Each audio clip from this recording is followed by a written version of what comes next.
के बारे में, हिंद ऑयल एक्सप्लोरेशन जो कि एक एक्सप्लोरेशन की कंपनी है, और स्टॉक काफ़ी लंबे टाइम से जो परफॉर्मेंस स्टॉक की होनी चाहिए एज पर द फंडामेंटल्स, वो नहीं आ रही, और काफ़ी लोग इस स्टॉक में काफ़ी ऊंचे स्तर से फंसे हुए हैं। बट स्टॉक एक बहुत ही अनसर्टेन तरीके से मूव कर रहा है, और लगातार एक हायर हाइज हायर लोज के फॉर्मेशन करते करते जो स्टॉक ने एक पैटर्न फॉर्मेशन किया था उसमें एक डाउनवर्ड ब्रेकआउट आया है, और ये एक और बीरिश साइन है। स्टॉक में एक बड़ा सपोर्ट था 152 अप्रोक्सीमेटली का डेली और वीकली क्लोजिंग चार्ट पर, जो कि ब्रेक हो गया है, 139 आ चुका है। सो और कितना स्टॉक नीचे जा सकता है? लेट्स एनालाइज द चार्ट और देखते हैं कि क्या ये स्टॉक बोल रहा है।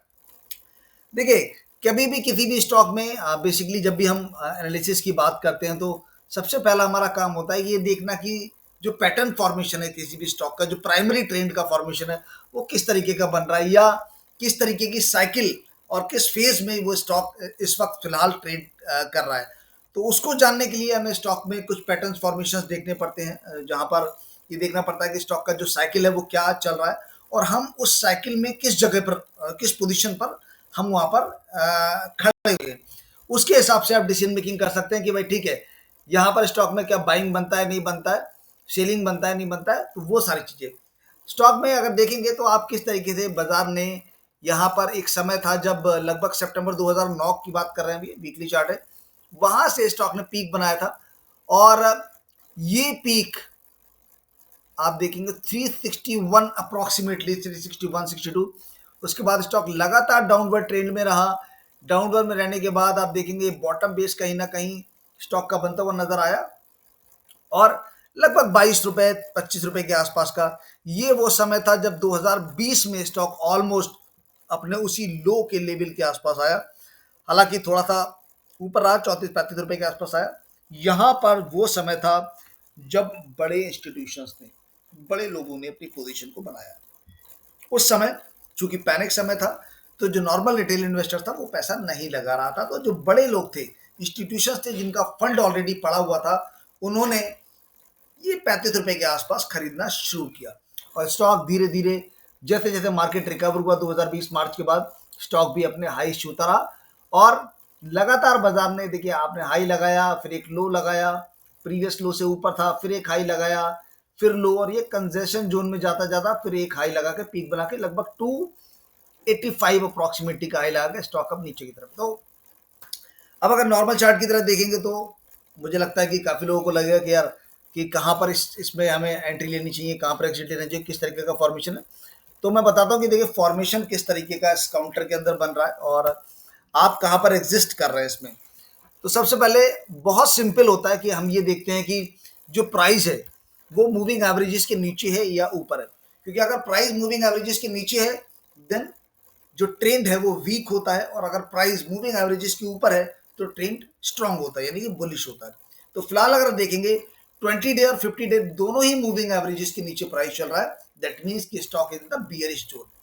पहला ये आपको कॉन्सेप्ट बहुत इजी है समझना कि मूविंग एवरेजेस लगा दिए 20 दिन 50 दिन 200 दिन, मूविंग एवरेजेस के नीचे है तो उसी टाइम फ्रेम पे सपोज कीजिए अगर 20 दिन का मूविंग एवरेज के नीचे है लेकिन 50 दिन के मूविंग एवरेज के ऊपर है, तो शॉर्ट टर्म में तो बियरिश है बट मीडियम टर्म में वो स्ट्रांग है। ठीक है, तो इस तरीके से देखा जाता है। तो यहाँ पर दोनों ही मूविंग एवरेज 20 डे और 50 डे में आप देखेंगे नीचे। दूसरी चीज कि जो लोअर टाइम फ्रेम का मूविंग एवरेज है, जब वो from down to up cross over करता है हायर टाइम फ्रेम को, यानी कि अगर 20 दिन का मूविंग एवरेज नीचे से ऊपर की तरफ 50 दिन के मूविंग एवरेज को काटेगा तो ट्रेंड बुलिश में कन्वर्ट हो रहा है। लेकिन अगर वहीं पर लोअर टाइम फ्रेम का moving average higher time frame के मूविंग एवरेज को फ्रॉम अप टू डाउन काटेगा, देखिए यहाँ पर ये 20 डेज का मूविंग एवरेज है, और ये नीला वाला जो है वो 50 डे मूविंग एवरेज है, तो ये ग्रीन वाला अप टू डाउन काट रहा है, यानी कि जो लोअर टाइम फ्रेम है वो हायर टाइम फ्रेम को अप टू डाउन क्रॉसओवर कर रहा है, तो ये एक वीकर ट्रेंड है, क्योंकि जो लोअर टाइम फ्रेम है वो नीचे चला गया। जो पैटर्न होता है वो इस तरीके से होता है कि सबसे नीचे हाईएस्ट टाइम फ्रेम, फिर उससे ऊपर जो उससे थोड़ा जो छोटा टाइम फ्रेम होता है वो, और जो सबसे छोटा टाइम फ्रेम होता है सबसे ऊपर उसकी लाइन होनी चाहिए। जैसे सपोज कीजिए कि आप किसी चार्ट पे 20 डे 50 डे या 200 डेज की मूविंग एवरेजेस को प्लॉट करते हैं, तो अगर आपको ये जानना है कि बाजार बुलिश है तो 20 डे का मूविंग एवरेज सबसे ऊपर होगा, देन मिड में होगा आपका 50 डे का मूविंग एवरेज, देन सबसे नीचे होगा आपका 200 डे का मूविंग एवरेज। तो ट्रेंड बुलिश होता है। ठीक है, अगर इसका उल्टा हुआ कि सबसे ऊपर 200 डे का मूविंग एवरेज है, फिर 50 डे का मूविंग एवरेज है, फिर 20 डे का है, तो वो ट्रेंड बियरिश कहलाया जाता है। ठीक है, कि मतलब चार्ट वीक है, कमजोर चार्ट है। खैर, यहाँ मूविंग एवरेजेस के नीचे है, 139 पे ट्रेड कर रहा है। सो ऑफ कोर्स ये तो पता चल गया कि हाँ भाई, जो ट्रेंड है वो वीक है। नाउ अब हम लोग देखते हैं कि किस तरीके से, हम बहुत सिंपल सा मैं आपको स्ट्रक्चर बताऊंगा, ट्रेंड लाइन को फॉलो करते हुए कैसे आप आइडेंटिफाई कर सकते हैं। ठीक है, अब आप देखिए, हमने एक ट्रेंड लाइन को ड्रॉ किया, और ये ट्रेंड लाइन हमने इस तरह से ड्रॉ किया जिससे मैक्सिमम जो पीक्स हैं वो कनेक्ट हो पाए, मैक्सिमम पीक्स जो है वो कनेक्ट हो पाए। तो यहाँ पर हमने देखा कि आप यहाँ से अगर थोड़ा सा और अगर आप आएंगे तो मैं इस पीक को कनेक्ट कर देता हूँ। ठीक है, अगर मैं इस पीक को कनेक्ट करता हूँ जो कि रेड वाली है, तो आप देखेंगे यहाँ से थोड़ा सा, ठीक है, अब देखिए यहाँ पर हमने इस पीक से कनेक्ट करना शुरू किया, ये ऑलमोस्ट टचेबल है, यहाँ पर ये टचेबल है, यहाँ पर ये टचेबल है। अब ये फॉर्मेशन क्या बनता है, जब राइजिंग होता है तो आप देखेंगे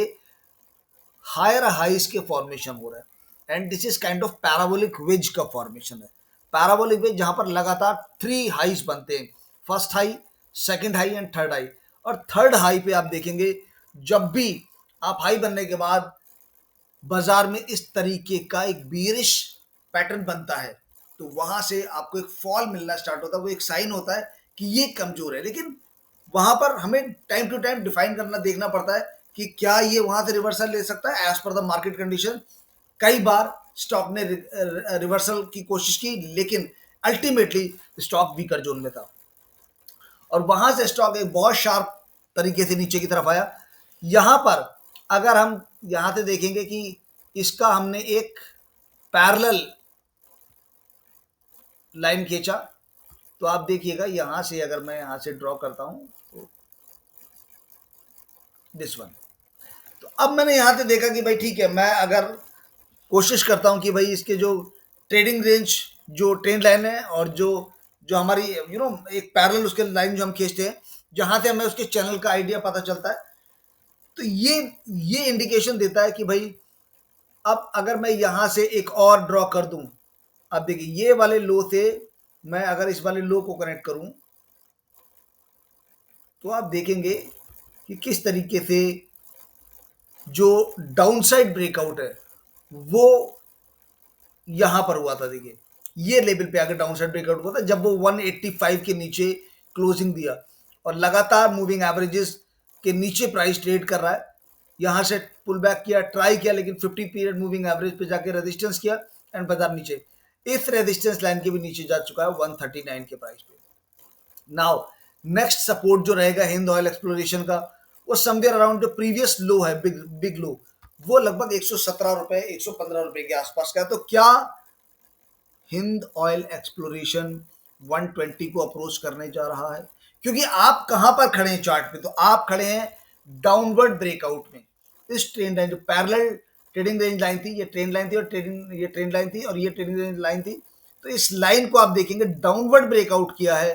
तो आप एक बियरिश कैटेगरी में खड़े हुए हैं, बियरिश टाइम में खड़े हुए हैं, और यहां पर अभी फिलहाल किसी भी तरह का लॉन्ग पोजीशन इस काउंटर में नहीं बनता। मैनेजमेंट यहां पर मुझे लगता है कि काफी ट्रैप कर रहा है, स्पेशली रिटेलर्स को। मैनेजमेंट बार बार आके कुछ ना कुछ नया अनाउंस करता रहता है, लेकिन